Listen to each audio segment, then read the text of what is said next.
여러분과 제가 살아가는 삶은요, 여러분과 제가 의도하든지 하지 않든지 누군가에게 보여주게 되고 알려주게 되고 말하게 되어 있는 인생입니다. 의도적으로 제가 누군가에게 말을 하고자 하든지 아니면 그렇지 않다고 해도 우리 삶 자체가 누군가에게 자꾸만 말을 하게 돼 있다고요. 입으로 하는 말만이 아니라 무언가를 전달하게 된다는 거죠. 가정에서요, 여러분이 아무 말 하지 않으면 말하지 않은 건가요? 아니요. 자녀들이 보면 알죠.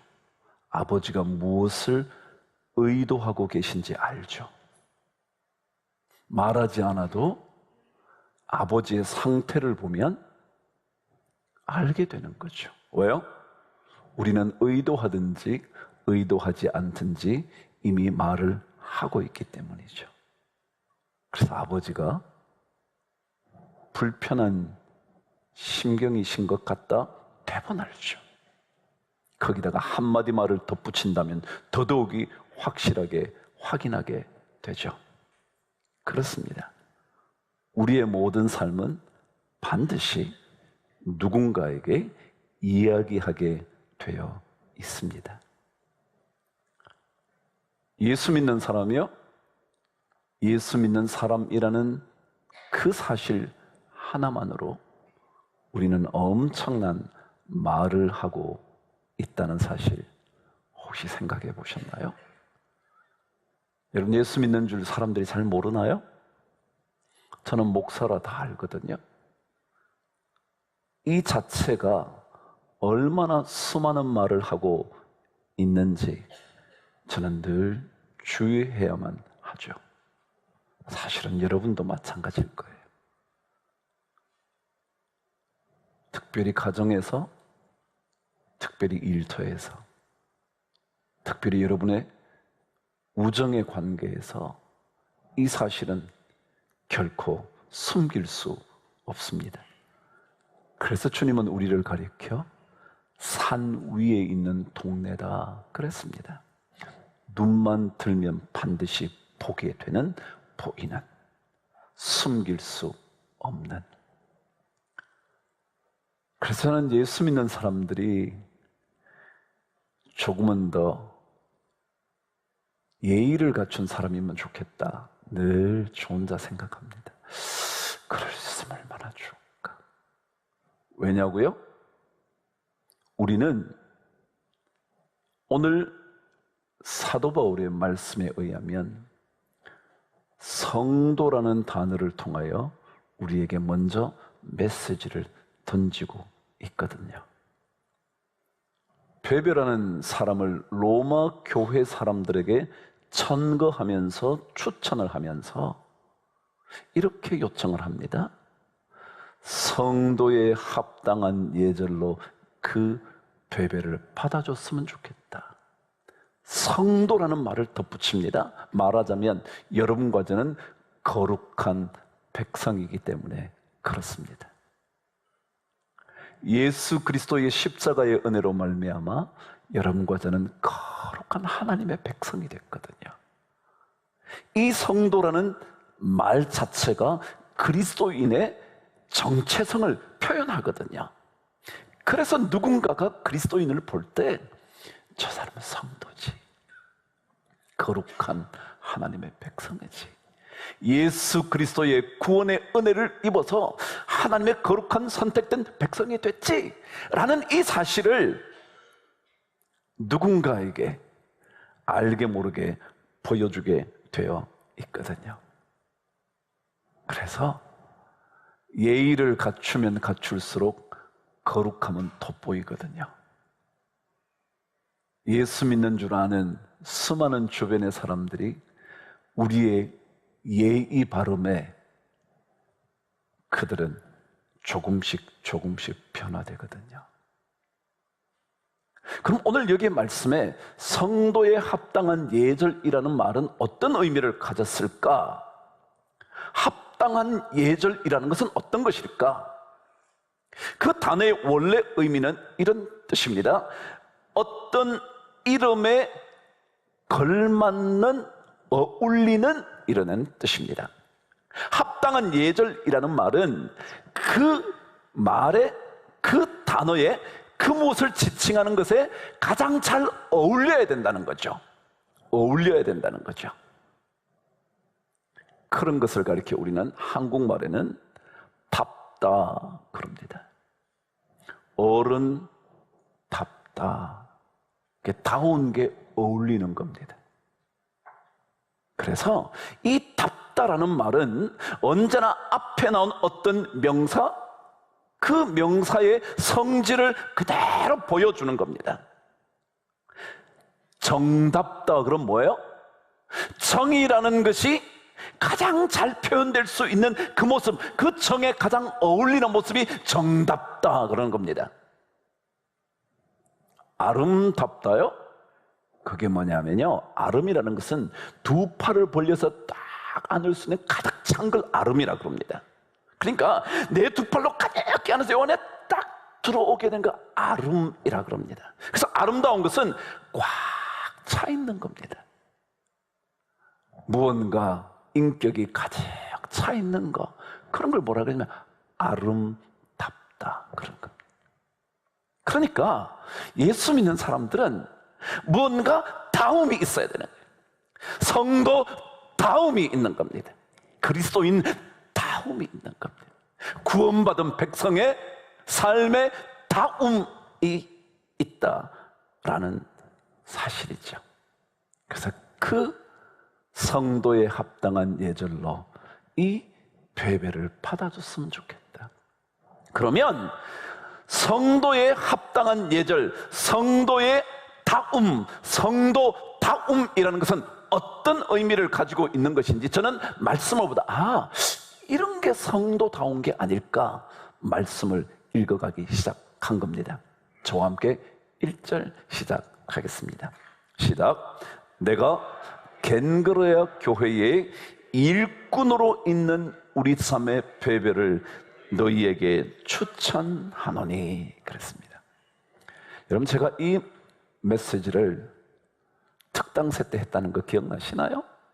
네, 기억나실 거예요. 다시 한번 이제 되살려 보시죠.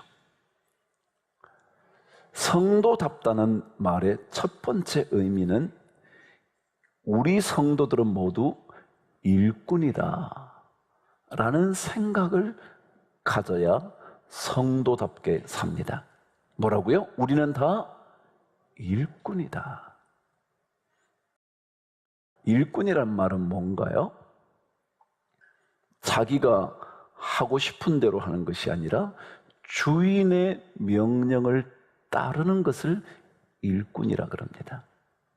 하라고 하면 하는 겁니다. 하고 싶지 않지만 하는 겁니다. 원수를 사랑하고 저주하지 말라. 그러면 하고 싶지 않지만 하는 겁니다. 그게 일꾼입니다. 혹은 하고 싶지만 하지 않는 겁니다. 왜냐하면 주인의 명령에 방탕하거나 술 취하지 말라. 그러니까 내가 하고 싶지만 하지 않는 겁니다. 그게 뭐냐면 일꾼입니다. 성도다움은 일꾼의 삶으로 사는 겁니다. 내가 좋아하는 것, 내가 싫어하는 것 내 마음대로 선택해서 결정하는 것이 아니라 주인의 말을 한번 들어보고 그 말 따라 내가 한번 해보려고 하는 겁니다. 그게 일꾼이라는 거죠. 더더욱이 그렇기 때문에 일꾼은 말하는 사람이 아니라 실천하는 사람입니다. 일꾼은 뭐예요? 실천하는 사람. 왜요? 주인이 명령하면 일꾼은 실행하는 겁니다. 그게 일꾼입니다. 아버지가 그리스도인이라고요? 여러분이요? 그러면 말하기보다 실행하는 겁니다. 너 TV 보지 말고 공부 좀 해. 말하기보다 자신이 성경을 읽는 것입니다. 독서를 하는 것입니다. 그게 일꾼. 이 일꾼답게 사는 것, 이걸 성도다움, 성도에 합당한 예절이라는 겁니다. 더더욱이 여러분과 제가 지난번에 묵상한 것처럼 일꾼이라는 단어는 집사라는 말이었다 그랬죠. 그래서 디아콘이라는 단어 말이죠. 영어로는 deacon이라는 단어라는 말이죠. 근데 이 단어는 기억하실는지 모르겠지만 헬라어의 두 단어로 형성되어 있었다 말씀드렸습니다. 하나가 dia라는 단어와 카나스라는 단어입니다. 디아코노스라는 단어입니다. 디아는 완벽하게 혹은 철저하게 라는 의미이고요, 카나스라는 단어는 먼지라는 뜻이었다는 것을 말씀드렸습니다. 다시 한번 말하면 먼지가 일어나도록 후다닥 움직여 실행하는 사람을 일꾼이라 그랬습니다. 그러니까 무언가 명령이 떨어지면 주저함이 없는 겁니다. 계산하고 있는 것이 아닙니다. 이거 하면 나한테 이익이 올까? 뭐가 어떻게 될까? 내가 왜 해야 되나? 내가 무엇 때문에 이렇게 해야 되나? 라고 생각하는 것이 아니라 먼지가 일어나도록 후다닥 움직이는 신속함 의미하는 것이라 말씀을 드렸습니다. 그래요, 일꾼은요 쭈뼛쭈뼛하지 않아요. 그냥 말을 들으면 그래요, 제가 하죠. 자녀들이나 부모들이나 마찬가지입니다. 자녀들도요, 좋은 성도로 살아간다는 것은 말하면 아빠 알았어요, 할게요, 그러는 거지 너나 잘해 그런 게 아니에요. 아버지 말이 마음에 안 들지만 해보는 거예요. 그게 주 안에서 순종하는 겁니다. 오늘 성경은 그래서 이렇게 말합니다. 너희는 주 안에서 성도들의 합당한 예절로 배배를 받아줬으면 좋겠다. 그래야 마음 안 드는 거 많죠 뭐. 근데 저도 마음 안 드는 거 참 많지만 주님 명령이라 한번 집에서 그렇게 해보려고 하는 거죠. 교회에서 그렇게 해보려고 하는 거죠. 관계에서 그렇게 해보려고 하는 거죠. 잘 안 되지만, 근데 그게 종이니까, 일꾼이니까.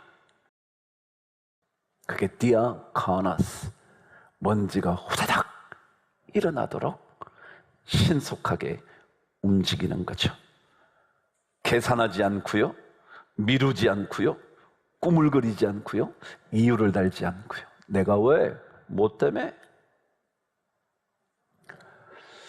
그것이 첫 번째 성도다움의 모습, 그건 일꾼으로 사는 겁니다. 두 번째는 오늘 성경은 이렇게 우리들에게 얘기합니다. 2절 저와 함께 읽겠습니다. 시작.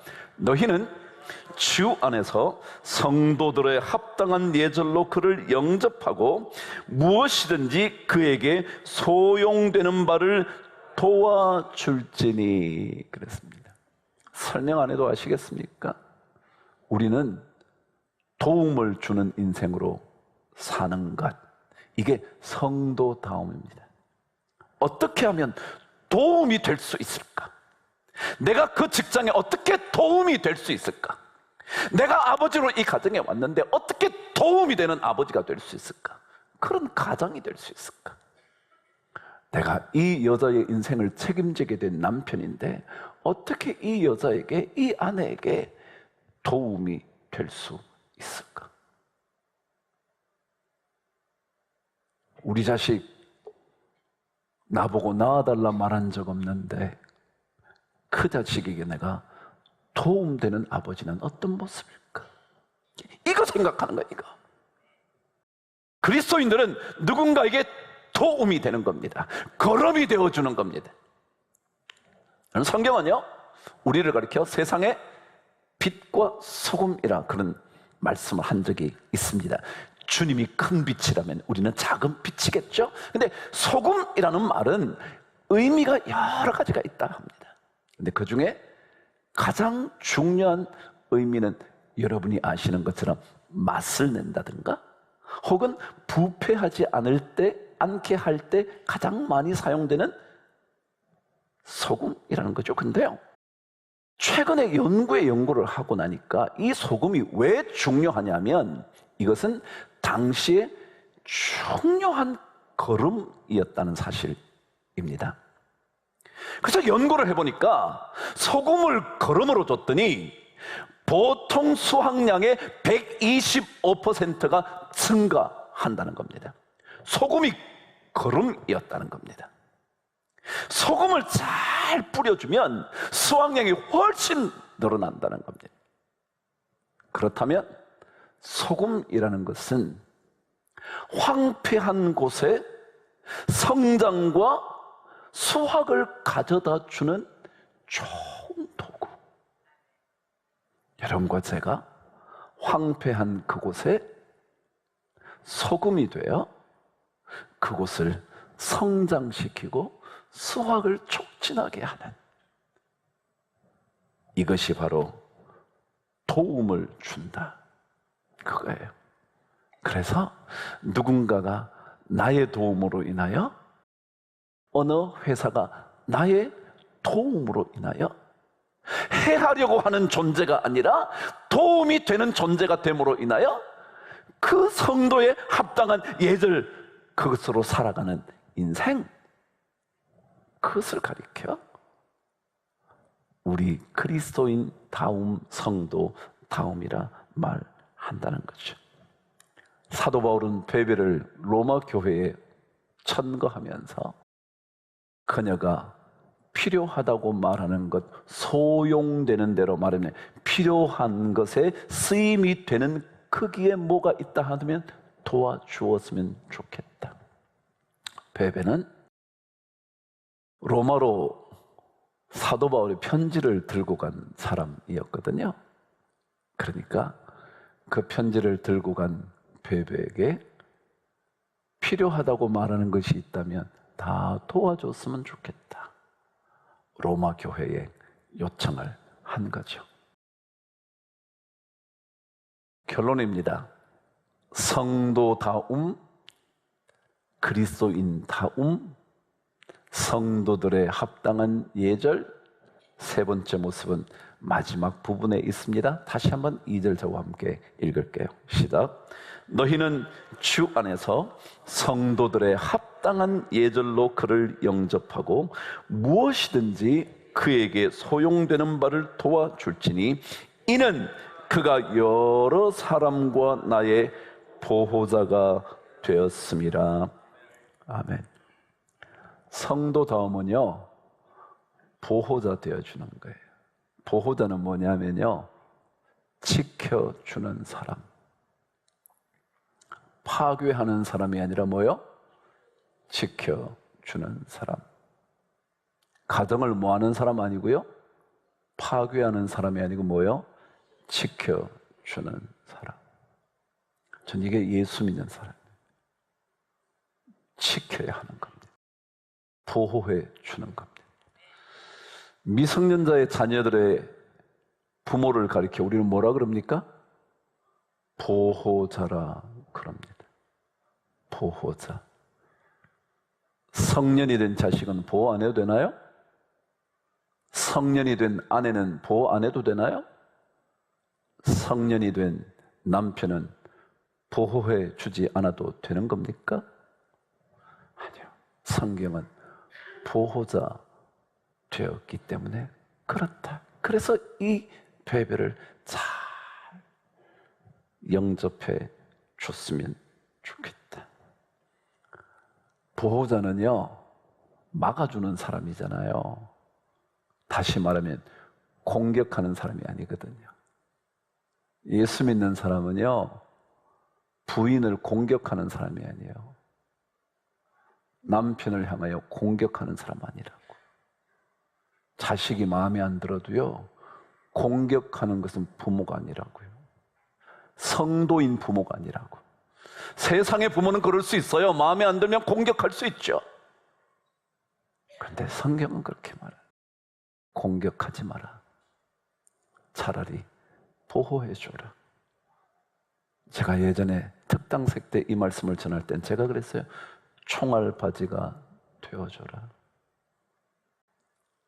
누군가 그 사람을 향하여 총을 쏠 때 막아설 수 있는 총알바지가 되주는 것. 그게 보호자라는 거죠. 우리 예수 믿는 거요? 예수 믿는 사람답게 사는 거죠. 그것을 신앙인의 빛나는 예절을 갖고 사는 겁니다. 저는 조금 예수 믿는 사람들이 예의 바른 사람이었으면 좋겠습니다.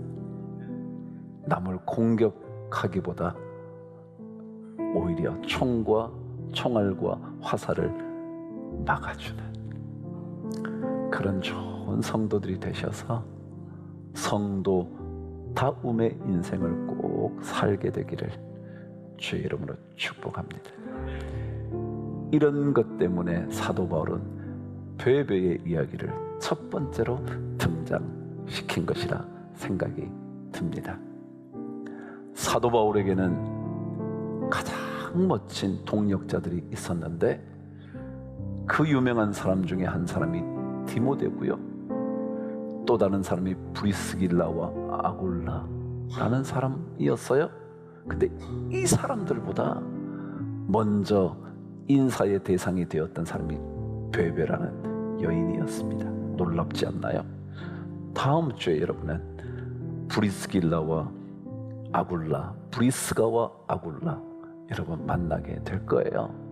그러니까 이 베베라는 이야기가 우리에게 주는 엄청난 메시지 놓치지 않고 다운 인생을 살아가시게 되기를 축복합니다.